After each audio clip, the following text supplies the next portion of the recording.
Hi, I'm Corin. I use he, him pronouns. I'm Alex Nason, she, her pronouns. Amazing. And could you tell us a little bit more about your booth today? I'm the project director at Urban Artworks. We're a local nonprofit that specializes in public art, community building, and youth mentorship. So we're here today doing a live painting activity with some of our base crew youth, who are our older youth from one of our programs. Urban Artworks provides a lot of opportunities for youth to take on private art commissions like this. So me and a partner worked to design 2 4x4 murals. And it's kind of an interactive display. We encourage people to come and do like a paint by numbers to fill in the colors. And after this event, we're going to take it back to our studio, add line art, fix it up a little, and give it to our clients. Could you tell me more about where the final project might end up? I believe that the first one is going to a family center that is geared towards Hispanic and Latino families. It's going to go in their lobby, and there is both Spanish and English writing on it that we hope makes them feel more welcome there. And the second one is going to a Seattle Harm Reduction Center. It's going to go in their lobby, and we tried to make it have themes of like community and being like connected to people. And could you tell us a little bit just more about the Urban Artworks general mission statement? Yeah, of course. Well, our mission is to engage youth artists and communities in the creation of public art that inspires connections and honors their voices. And so we do that in a number of ways. One, as Corin was telling you, is through our youth mentorship programs, which we run in our studio and surrounding schools. Then we also do commission murals, and those take many different forms with all different types of community partners. We have relationships with artists all around the city and love to engage with emerging artists, BIPOC artists, giving priority to anyone facing barriers to arts, education, or employment. We do a lot of community-based murals too. So not all of our murals are community-based. It really depends on the project. It might be bringing an artist on and working with them with some other production artists or some volunteers, or letting them do their thing.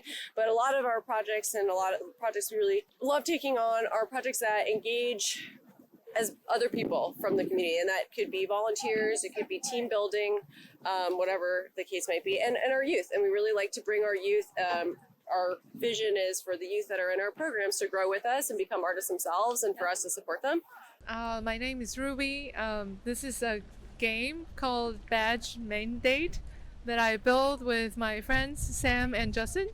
So this game is you're working at a fictional company called Cadabra, and this is a new hire onboarding process that you have to badge into different departments, and when the red light lights up, you need to badge it and you need to try to score for 20 points in total to get through the onboarding process. So the game is inspired by my company's return to office policy, where they're tracking people's badging in and out time, and it feels like the action of badging is not the most critical part of the job, but it's data that the company is tracking. So I thought it would be fun to make the action of badging into a game, and I really love that a lot of the players see the irony and appreciate the hysterical of it.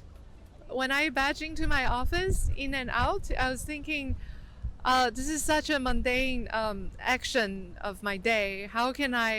What if this is a game that is more fun, and I can subvert the idea of going into the office just for the action of checking a box.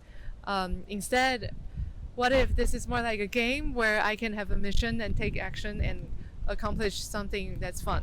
So the design of the game is really inspired by just typical corporation. You have a badge reader that is just plain black and with a LED light, and each badge reader has a label for different teams.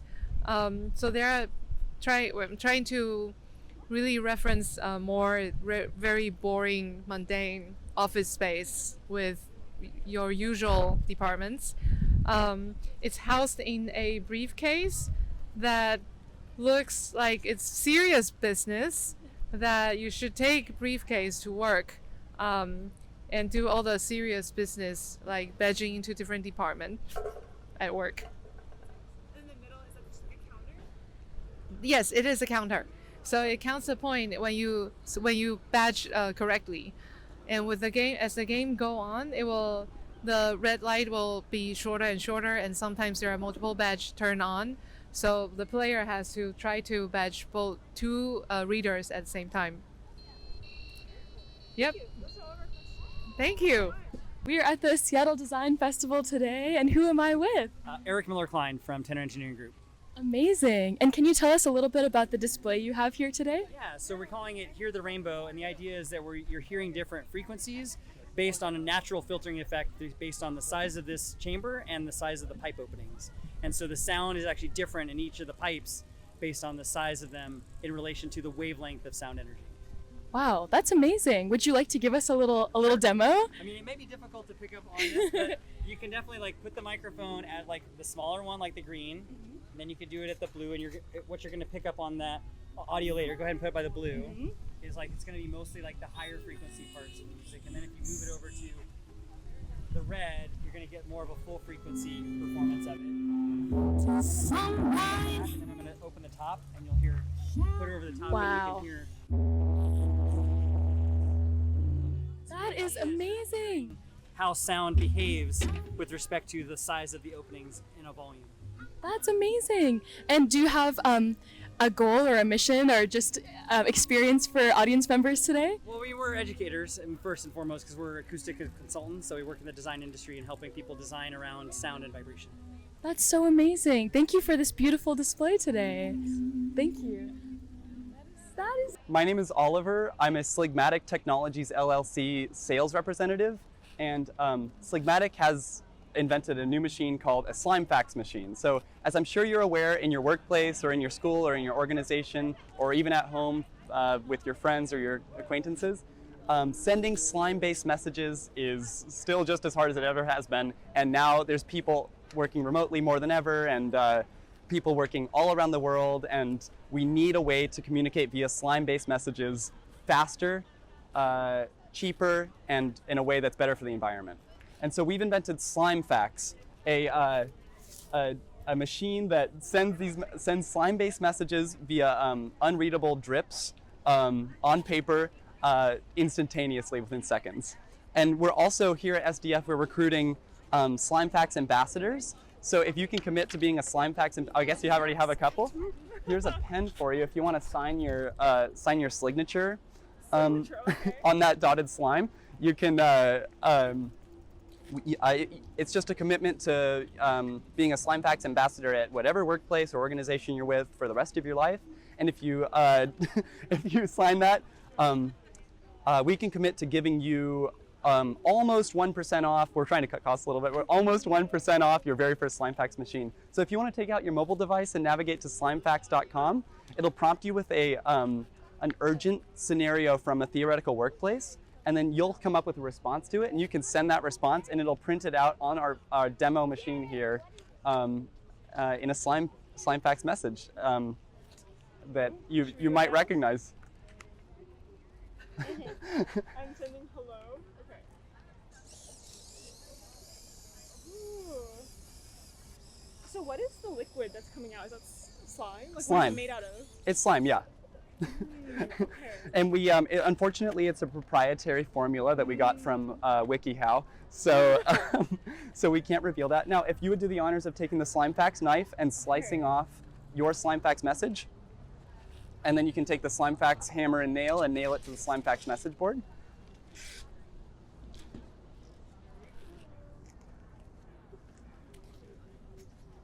Oh, it's a hammer right there. Are you gonna videotape me?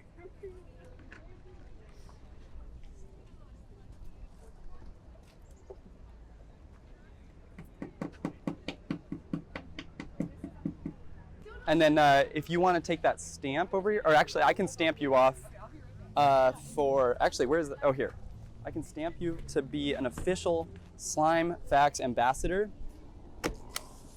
Wow, thank you. And you'll get, and you just show that, just Slime Fax that back to us when you get back to your organization, and Slime Fax that to us, and we can give you almost 1% off your very first Slime Fax machine.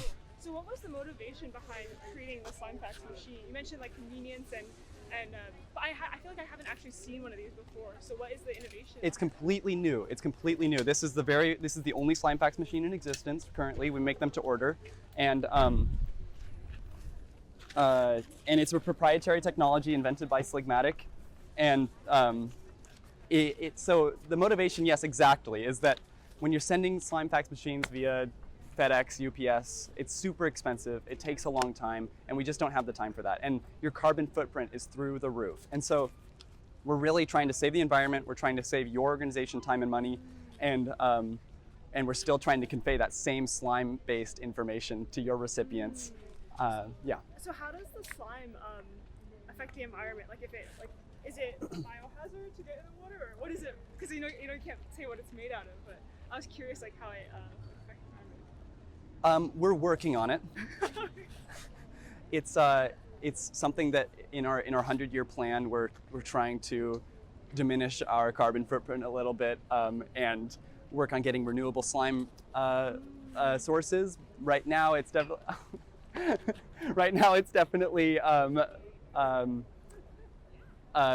it's being it's not great, but to put it lightly, but we will work on that, and the slime will maybe in 100, 150 years be somewhat renewable, at least partly.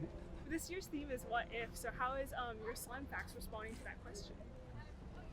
We have posed it in a couple different ways. The main one being what if slime-based messages could be sent more sustainably, more economically, and faster. And slime fax answers that question in just a couple words and clicks. So this demo machine took a couple months of building and developing and stuff, but it finally started working today, which is really great. Yeah. Are you allowed to tell us like how this is built? Or is that Yes. also proprietary? Totally. So it has three different parts, I would say. One is these peristaltic pumps, which are usually used for like medicine and stuff, and they're 12-volt pumps, so they're connected to like a relay. There's an Arduino inside this side that controls the relays and turns them on and off. And then these are just servo motors that move this gantry back and forth. This is like a 3D printer timing belt, and it just moves it back and forth. And so on the website, you saw that there's like it's like a comment board and stuff. So we're using Google Firebase for this demo machine to store those messages, and then like a Python script to detect those messages and any new messages, and then just send that message via USB to the slime fax machine on the Arduino. And then the Arduino moves these back and forth and squirts out slime. I'm Isabella. I'm Isabel. So we both have pretty much the same name, which is how we met and became friends. So much in common. And then we started this art pop-up called Snack Time. Yeah. So we just like to do silly like art events. Usually we eat snacks while we're doing them. Yeah, we started it during like COVID in college, and then Isabella like really developed it and like made it a whole like brand identity that just like gets people together and community to do art projects and make friends, and Yeah, we felt like we needed kind of just a tool or something to make it easy to make friends with strangers without feeling awkward, especially like starting a new place or like finishing school or any new phase of life where you're just like, I'm trying to make a friend. So this art pop-up is called What If We Were Friends, and it's part of our Draw a Friend-a-thon series, which this is our 3rd annual one, and you just draw a friend, and whether or not you know them already or you are making friends with them as you draw them. and you don't have to be an artist. Like it's just like however you want to represent your friend, like colors, shapes, like all of that. So it's been really great. We have all ages, so we've seen some really little people drawing each other and some older people drawing each other, just all sorts of different fun pictures coming out of it. Yeah.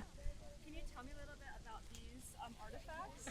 Yes. So these are our frames to help kind of place you in the experience of being drawn or drawing someone, and just get in the vibe of like, this is a portrait. And it's fun. It's all about like perspectives and like seeing your friend in like a wonderful setting. Yeah, pretty much. And you mentioned it was a series, so have you been doing this event like throughout the year? Yes, yeah. So our third annual Draw a Friend-a-thon, at first we did our portrait picnics, where we just would bring snacks and have picnics and like just bring paper and draw each other, just all sit around and draw pictures of each other. Yeah. We had it online too. Online, yeah, just different versions. Yeah, in COVID, kind of like coming out of COVID, we had more of a digital one, so you could like send pictures to your friends and like draw a more in-depth portrait of each other and then post and share them. And it was really fun to see like all the different styles that people would use. And I'm gonna switch. yeah. And then this year's theme is what if. So how is your installation kind of responding to that question? Yeah, I think what we're really, the curiosity that we're bringing into this what if is like, what if you just sat down with someone straight across from them and drew a picture of them? Like, what happens? And I think what we're finding is, even if you don't know someone at all, it's a very like kind and like vulnerable position to be like, hi, I'm gonna look at your face really closely for a minute. What are we gonna, what if we did that? And it's a little awkward, it's a little funny, and usually it's like, that's how you make a friend. I think too, like everyone's like, oh no, I don't draw, I can't draw a portrait. And it's like, well, what if you tried? what if you did? So yeah, it's been really fun. Can you tell me something about your Collective Manifesto? Yeah, so both Anna and myself, I'm Jigyasa. We're both really interested in collecting people's thoughts or their imaginations or their aspirations for a better future. We felt like it kind of fit in with the theme of the festival, like we're asking people about those what ifs that they think about. And so this is a collective manifesto. You write down what you're hoping for yourself, your community, the world, Seattle itself, and we want to collect them and build a larger picture of the entire manifestations, which we are calling the Collective Manifesto. We're calling this structure like the blocks of intention, just a play of words, and this is the block party, and they are made out of blocks, and we're gathering intentions. So basically, Jigyasa and I, we're Rant Riot. We're an upcoming publication, and our first issue is all about manifestos, manifestations, and manifesting something. And so this is kind of like ties it all together, and we'll write a little bit about it. And we kind of came from social impact design or community design, and we just thought that this was like the perfect opportunity to bring it here in Seattle. Hello, who am I with today? I'm Akiksha Chatterjee, Campaigns Director with 350 Seattle. Today we're asking people to imagine what if Seattle achieved a Green New Deal. We think about a Green New Deal as an approach to tackling the climate crisis that doesn't just reduce carbon pollution, but it also tackles rampant inequality and, imagining a more just and resilient future altogether. And so we have a little bit back here how we think of a Green New Deal. This is reduce climate pollution, create skilled union jobs. This is a critical part of what we advocate for at 350 Seattle.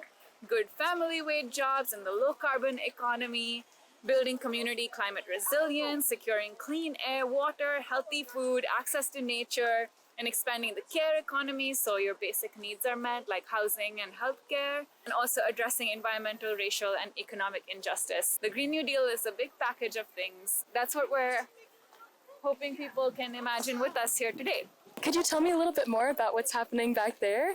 Yeah, so over there we have a template of a city, and then we have block printing, which Megan can tell you about. So we have block prints, so community members can come and add their own vibrant spice to the community scene. Communities are so much better when everybody has their own personality and adds and contributes their own passions and excitements. So that's exactly what we have. And it's all Green New Deal city elements that they'll be stamping and putting that sustainable touch on. Would you mind telling me a little bit more about your work with some of the community members? Oh, absolutely. So 350 Seattle has a ton of community partners. One of them is Podcast Kids.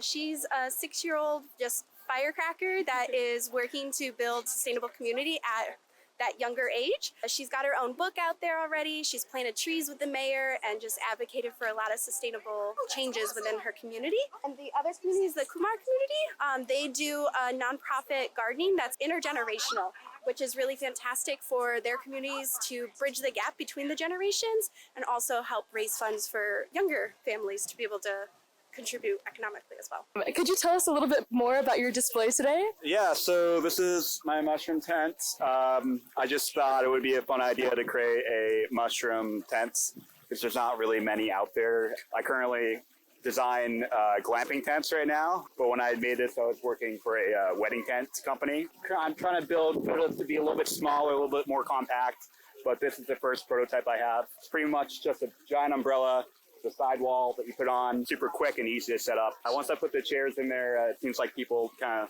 like hanging out inside, and it kind of really brightens people to stay because it just kind of throws off the design. I feel like a lot of tents out there right now, they kind of veer off from making it fun and making it like just a fun shape. So this is a lot more of a fun shape and changing up the design look a little bit. And what was your inspiration to make it a mushroom? Well, I was designing another tent with my old boss, which is a bell tent, and the way it was set up, I was kind of seeing that it could be a mushroom shape. I kind of took that project and then did a little twist on it, and what I got was a mushroom. So that's how it came out. So we are IIDA. We're a networking group for interior designers, commercial interior designers. And every year we do an event called Zero Landfill, where we try and take some of our samples from our architecture and design firm libraries and divert them from going into the landfill. So what if that was just natural for everyone to do, to figure out how we can upcycle things instead of throwing things away? And so what we do is we get donations from all of the design firms around the city, and then the public is able to come and pick those up for free. So we've decided to put together a craft booth to kind of show off some of the crafts you can do with those samples. So there's a lot of different options and directions to create some of them, and just giving some ideas of how, if you were to come to Zero Landfill and collect some samples on your own, how you could use those later on. I'm Lakshmi, and the name of the installation is called Serendipity Salon. It's part of Lifecrafting, which is a community project anchored in play, and play as a way to improve social health outcomes, connection to yourself, connection to others. And here we are inviting people to imagine and invent with guided prompts, and it's been a lot of fun. And one of the primary activities that we did over the last 2 days was inventing colors against the Seattle gray narrative, and we've got a lot of fun colors. Oh, what is the Seattle gray narrative? Can you expand on that? Which is essentially like everybody talks about Seattle and they're like, oh my god, this is so gray, and we just see a wall of gray, but Seattle is a lot more brighter and more vibrant than that, and you could see like some of the colors on display. So it's been a lot of fun. And whenever people get together and play, it feels like there's just so much more joy and wonder around, and that's good for everybody. Yeah. And you mentioned the term Lifecrafting and how it's connected to play. Can you talk a little bit more about what that means? Yeah, Lifecrafting is essentially my community project, which I started a few months back. And the reason why life and crafting is together is you have your own agency, and it's much like a craft. It's evolving and it's present continuous because it doesn't stop, does it? So that's the overall anchor for the community project, and Serendipity Salon is the name of this pop-up that we have done, where it's serendipity of thought, serendipity of color, serendipity of people coming together and bringing their thoughts with them, and it's just been a lot of joy and fun. Yeah. How did you come up with the idea to do this installation? Yeah, so I've been on a career break for the last few months, and my anchor for the break has been serendipity, like putting myself out there, meeting new people, and soaking in new experiences and seeing what the experiences do to me. So my theme word for this year has been serendipity. So when I saw What If, I couldn't think of a better theme than what if we create serendipity together, and that's kind of how the concept originated. Yeah. And you mentioned it was like event prompts that people have, like you had some events prompts that people write about. Can you give some examples of what those prompts are? Right. So the first prompt that we discussed was inventing a color. And then we have love notes to strangers, where people write little postcards, messages of hope, little love notes to strangers, and they can give it to anybody they see, or if they want to hang it out here, they do that as well. So that's been another one. And then you have doodling prompts, like what does play mean to you? Doodle joy, doodle freedom, like things like that. So people have been doing that as well. So it's as open-ended as that. Like we don't want to guide too much. Like we just want to invite people and see what they create. And there's just so much diversity in perspective. And people come up with, like, even the colors, right? Like, there were two people who, came up with colors like wigwam to bathroom light to, there was somebody who said there's still time, and he made the color about hope. So it's just been amazing to just see all of these in action together. Yeah, thank you so much.